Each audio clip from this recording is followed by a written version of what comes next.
Isabelle, bonjour. Vous avez animé aujourd'hui une table ronde splendide avec trois auteurs très différents.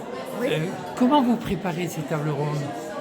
Alors, la première chose, c'est d'essayer de trouver des points communs entre les auteurs que l'on invite. C'est-à-dire Il n'y en avait pas beaucoup là fil. pourtant.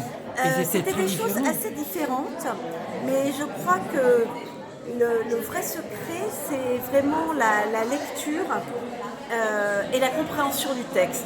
Quand on est habité par le texte, quand le texte nous a parlé, on arrive à le porter. Et je crois que les tables rondes, enfin la vocation d'Embarcadère, c'est de donner envie de lire. Et pour donner envie de lire, il faut soi-même avoir apprécié le livre, en avoir saisi les singularités.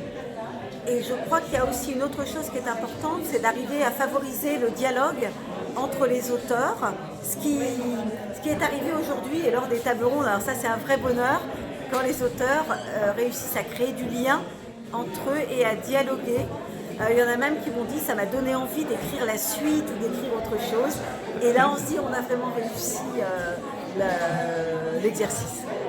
Et un auteur ou un livre que vous n'auriez pas aimé, vous êtes capable quand même de faire une table ronde avec l'auteur? J'essaie d'éviter tout de même, j'essaie de faire la promotion de livres que j'ai appréciés. Alors, évidemment, c'est inégal et puis on a notre sensibilité. Alors, la première chose, c'est qu'on se dit, il faut qu'il y en ait pour tous les goûts. C'est-à-dire, ce n'est pas parce que cet ouvrage ne me parle pas particulièrement, parce que ma sensibilité est ailleurs, que ne va pas y avoir dans le public des gens qui y seront sensibles. Donc, il y a une forme quand même de neutralité.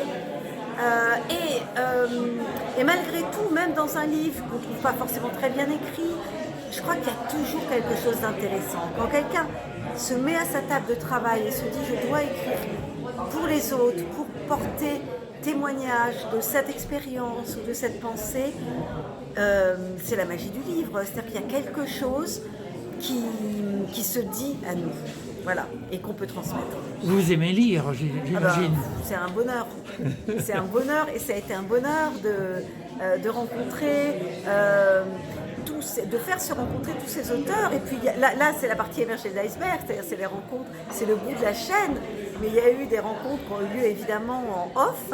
Et là c'est magnifique parce que des poètes qui ne se connaissaient pas ont pu créer des liens, échanger leurs livres, échanger sur leurs pratiques, et c'est très beau. Vous écrivez également vous-même? Ah non, je m'en garde bien. Oh.